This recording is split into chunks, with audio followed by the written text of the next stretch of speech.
Everyone welcome back to my channel. तो मैं आज आपको 29 सितंबर द हिंदू के एनालिसिस के शॉर्ट नोट में आपको क्या मेंशन करना है ये बताने वाली। चलिए देखते हैं शॉर्ट नोट के लिए क्या पढ़ना है। पहला है प्रधानमंत्री गरीब कल्याण अन्न योजना। तो इसमें क्या है कि यूनियन गवर्नमेंट ने क्या किया है, एक्सटेंड है, मैंने एक्सटेंड लिख दिया है, इसको आप करेक्ट करिएगा, लास्ट में डी है। तो इन यूनियन गवर्नमेंट ने क्या किया है, एक्सटेंड कर दिया है प्रधानमंत्री गरीब कल्याण अन्न योजना को 3 महीनों के लिए, अक्टूबर 1 से 3 महीनों के लिए बढ़ा दिया है। और ये जो बेनिफिशरीज़ को अलाउ करता है वो नेशनल फूड सिक्योरिटी एक्ट के अंदर ये अलाउ करता है। और इसमें क्या होता है, कंटिन्यू 5 kg फूड ग्रेन्स पर पर्सन पर मंथ प्रोवाइड कराया जाएगा 31 दिसंबर तक, ठीक है। और stock of rice and wheat जो है वो 49 मिलियन टन्स इस बार है स्टॉक, जो कि लोवेस्ट स्टॉक देखा गया है 2017 से, मतलब अब देखा गया 2017 के बाद से अभी लोवेस्ट स्टॉक देखा गया है। दूसरा हमारा न्यूज़ है, archaeological survey of India find Buddhist cave temple in Bandhavgarh tiger reserve in MP. तो एमपी में जो ASI है उसने बुद्धिस्ट केव टेम्पल और मतलब वहाँ पे खोजा है, ठीक है। और डिस्कवर्ड किया है बुद्धिस्ट केव को, स्तूपा को, ब्राह्मी स्क्रिप्ट जो कि 2nd सेंचुरी का है जो डिस्कवर हुआ है, और हिंदू टेम्पल 9th सेंचुरी से 11th सेंचुरी का है, और वर्ल्ड लार्जेस्ट वाराहा स्कल्पचर, ठीक है। तो वर्ल्ड लार्जेस्ट वाराहा स्कल्पचर भी फाउंड किया गया वहाँ पे, ठीक है, at Bandhavgarh tiger reserve in MP। तो जो बांधवगढ़ टाइगर रिजर्व है वहाँ पे ये चीज़ पाई गई है, सारी चीज़ें। नेक्स्ट हमारा है, ठीक है, एडिटोरियल में है, उसके एडिटोरियल के जो स्टोरीज़ में रहती है, मतलब पहले स्टोरी बताता है ना कि आर्टिकल ये जो अंदर में क्या पढ़ना है, तो आप पहले ही उसमें स्टार्ट करेंगे, 2nd लाइन में ही है कि ये फ्लडिंग से रिलेटेड है। तो मैंने वहाँ से चीज़ें नोट की हैं, देखते हैं। पहला तो हम इस चीज़ को यूज़ कर सकते हैं फ्लडिंग को बताने के लिए, दैट फ्लोडिंग बहुत लोग कहते हैं, बहुत लोग फ्लडिंग कहते हैं, तो आप दोनों में से कुछ भी कहिए। तो फ्लडिंग जो है वो स्टिल कंसीडर किया जाता है नेचुरल फेनोमेना, ठीक है, that can not be entirely prevented. तो अभी भी जैसे माना जाता है कि एक नेचुरल फेनोमेना होता है फ्लडिंग, जो बाढ़ आती है, ठीक है, और इसको इंटायरली मतलब पूरी तरीके से प्रिवेंट नहीं किया जा सकता, ठीक है। और फ्लडिंग और इंटरनेशनल लॉ का क्या रिलेशन है, तो इसमें बताया जा रहा है कि according to customary international law है, उसमें बताया जाता है no state use its territory, कोई भी स्टेट यूज़ नहीं करेगा अपनी टेरिटरी को इस तरीके से, in a manner that cause harm to another state. मतलब इस तरीके से कोई भी अपनी टेरिटरी का यूज़ नहीं करेगा कोई भी स्टेट, जिससे दूसरी जो स्टेट हैं, दूसरी कंट्री हैं, उनको क्या हो, हार्म पहुँचे, ठीक है। और दूसरा पॉइंट क्या है, ड्यूरिंग मानसून के टाइम पे फ्लडिंग हैज़ बिन रिकरेंट। मतलब क्या होता है कि मानसून के टाइम पे फ्लडिंग होता है, हमेशा हम देखते ही हैं, feature in last several decade. अब देखो आसाम में देखा जाता है मानसून के टाइम में मोस्टली, और बिहार में भी देखा जाता है, ठीक है।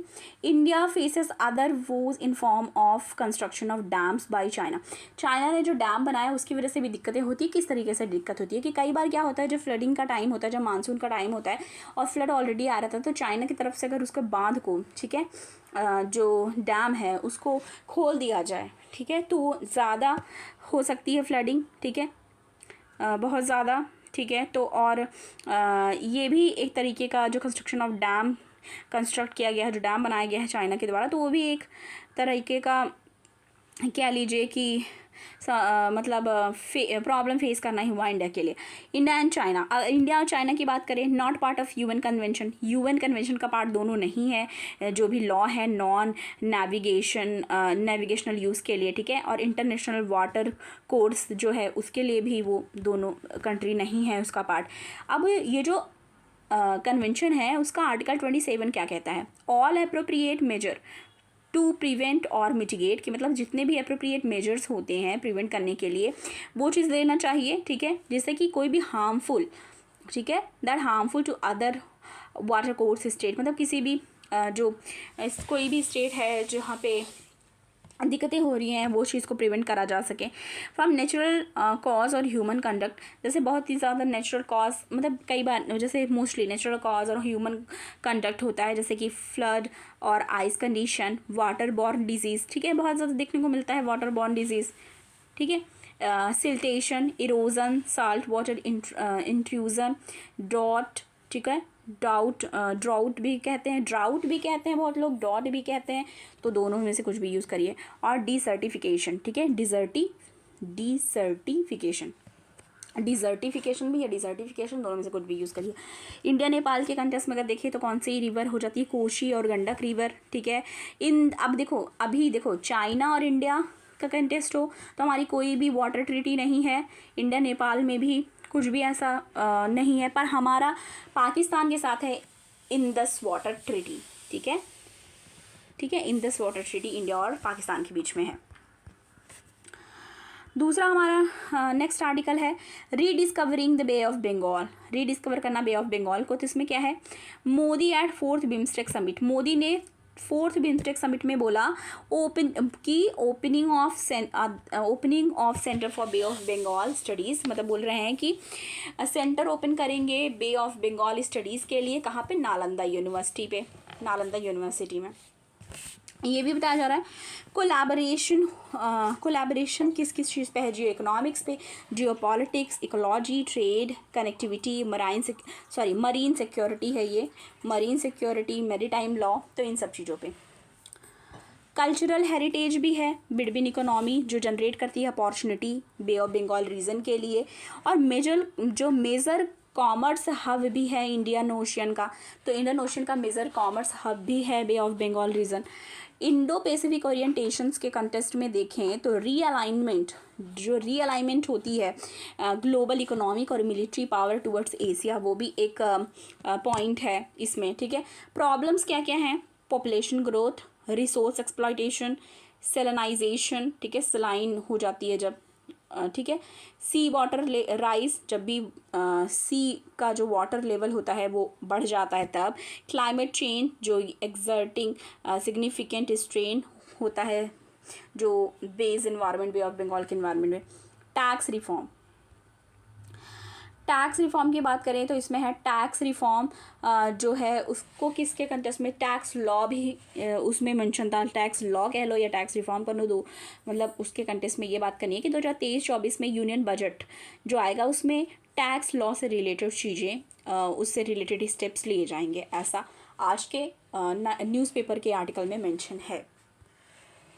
आर्टिकल 132 अंडर CGST एक्ट, ठीक है, तो सेक्शन है ये, सेक्शन 132 अंडर CGST एक्ट, जो CGST एक्ट का सेक्शन 132 है वो क्या, किन बारे में बात करता है, क्रिमिनलाइजेस, ठीक है, criminalises illegal credit for GST evasion, ठीक है, तो क्रिमिनलाइज करना जो इलीगल क्रेडिट है GST इवेजन के लिए, उसके लिए है, ठीक है।